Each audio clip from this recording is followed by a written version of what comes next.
Why is Shiva so terrifying? We picture a god, and we see a serene meditator, a calm yogi perched in the Himalayas. But what if that same peaceful deity has a form so ferocious it was born to behead another god? What if his cosmic dance isn't a celebration, but a countdown to the end of the entire universe?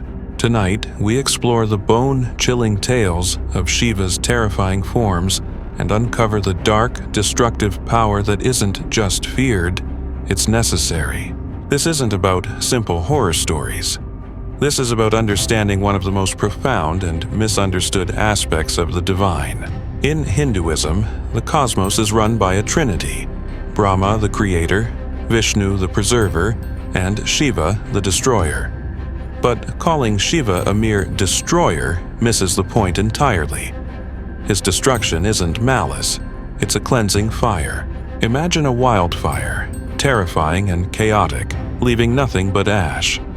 But from that very ash, new life emerges, stronger than before. That is Shiva's role. He tears down old, decaying worlds to make way for the new. The terror he inspires isn't the fear of an ending, but the chilling, unavoidable fear of profound change. To understand why he is so terrifying, we have to walk through that fire with him. Rudra, the howler in the storm, before he was Shiva, the auspicious one. The most ancient scriptures whispered a different name. Rudra, the roarer, the howler. This wasn't a god you prayed to for gentle blessings. This was a god you begged for mercy. He was the embodiment of nature at its most raw and untamed. The hurricane, the flash flood, the raging wildfire. The oldest hymns describe him as a terrible archer, whose arrows brought disease and death without warning. His followers would praise his power, while desperately pleading with him not to turn his wrath on their families, their homes, and their livestock. Rudra is a chilling reminder that some things are completely beyond our control. He is the storm that doesn't care about the village in its path. This side of Shiva is terrifying because it forces us to face the chaos that seethes just beneath the surface of our orderly lives. It's the realization that the universe isn't always kind. Sometimes it just is, and its power is absolute. This primal, fierce energy never left Shiva. It just lies dormant beneath his calm, waiting for the cosmic order to be broken. The birth of Bhairava, the beheading of a god, this is one of the most shocking stories in Hindu mythology, a tale that sealed Shiva's fearsome reputation. In the dawn of time, the creator god Brahma and the preserver god Vishnu argued over which of them was supreme to settle it. Shiva appeared as an infinite blazing pillar of light and challenged them to find its end. Vishnu, as a boar, dug down into the abyss. Brahma, as a swan, flew up into the heavens. Neither could find its limit. While Vishnu honestly admitted defeat, Brahma's pride got the better of him. He lied, claiming he'd reached the top. This lie, this breathtaking act of cosmic arrogance, was a crack in the foundation of reality. Shiva's response wasn't simple anger, it was a cosmic correction. A horrifying form clawed its way into existence from his very being. This was Bhairava, a name that means the terrible. Depicted with bulging eyes, sharp fangs, and a garland of skulls, Bhairava is pure, divine wrath made manifest. Following Shiva's will, he approached the lying creator god and, in one swift motion, sliced off Brahma's fifth head, the one that had spoken the lie. Let that sink in.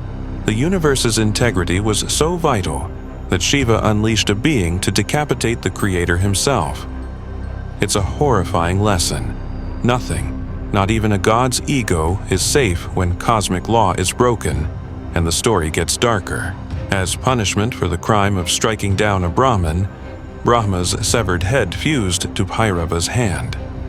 He was forced to wander the earth as a wretched beggar, a skull-bearer, until his sin was finally cleansed. This tale is a brutal reminder that for Shiva, truth is absolute, and the punishment for deception is terrifyingly real. The Tandava, the cosmic dance of annihilation. Of all of Shiva's terrifying acts, none is as grand or as final as his cosmic dance, the Tandava. This isn't just a dance, it's the rhythm that dictates the life and death of reality itself. While one version of the dance is gentle and creative, there is another darker version, the Rudra Tandava, the dance of absolute destruction. When Shiva begins this Tandava, the universe itself begins to die. His frantic, violent movements whip up cosmic supernovas and tear reality apart.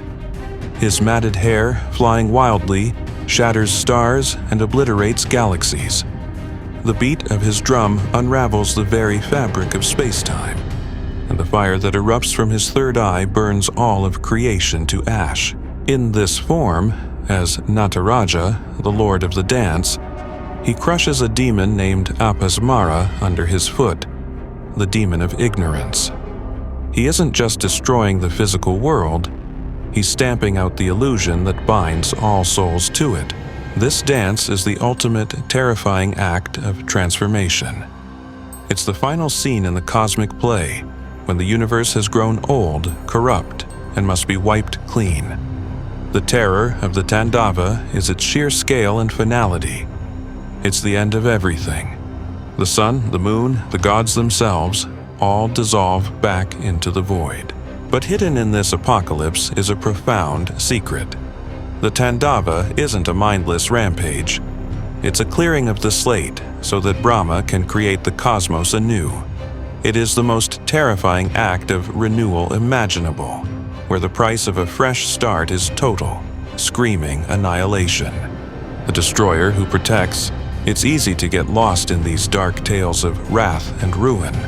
But to stop there is to miss the other half of the story. The same terrifying forms that bring about annihilation are also the most powerful protectors. Shiva's ferocity is never random.